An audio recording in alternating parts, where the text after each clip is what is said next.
Hello and welcome to Canvas Tips Week 5.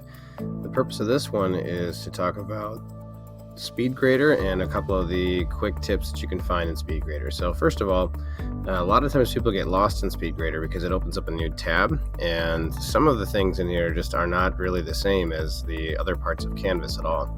So starting with the upper left-hand corner, you can take a look at this little A plus right here. That's how you actually get back to your gradebook. So if I click on that one, it's going to open up and go back to the gradebook.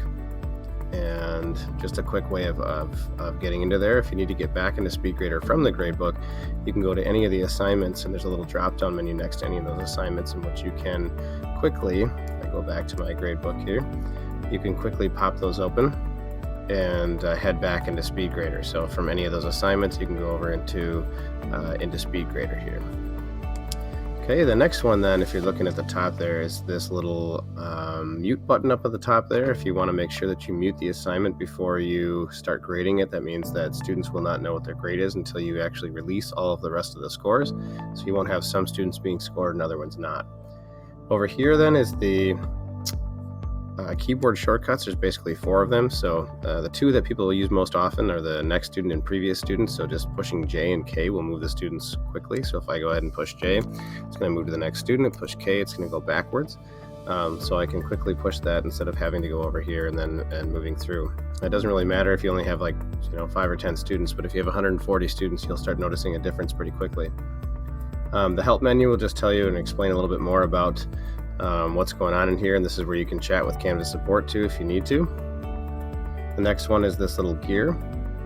This gear up here can help you when organizing the submissions of an assignment. So if you go ahead and click on it, what you'll find is that alphabetically is usually pretty good if you're having students turn something in on paper.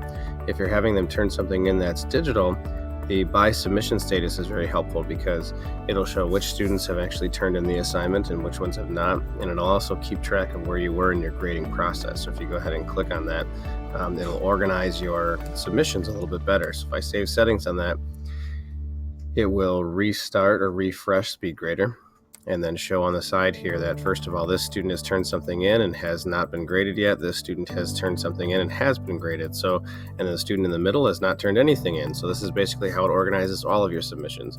The ones that are orange are the ones that you need to pay attention to because they have been turned in and have not been scored. All the green ones will automatically be reorganized and placed towards the bottom because you have actually scored them and you've actually looked at them as well. So if you're having them turn it in on paper, you can switch this around and go by student name and do alphabetically. Okay, then at the top here, this is a quick way of just getting back to some of the things you need to in your classroom when you're inside of Speedgrader. If you go ahead and click on the LCS test, which is the name of my particular assignment up here, this will take me back to the assignment settings right away.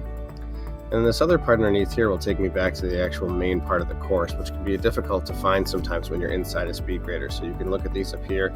Again, the assignment name will take you back to the assignment. That'll take me to my details here in case I need to edit something. If I need to go directly back to my course, I can go over here, click on that course name, and that'll take me back to the main page of my course. So I can navigate around a little bit easier in Speedgrader that way. All right, then on the upper part of here, this just tells you the ones who've been graded, the average, the student, and that kind of thing. And then, of course, you can always swap students by clicking up in here and using that if you need to. All right, hopefully that helps you navigate Speedgrader a little bit better. And please let me know if you have questions.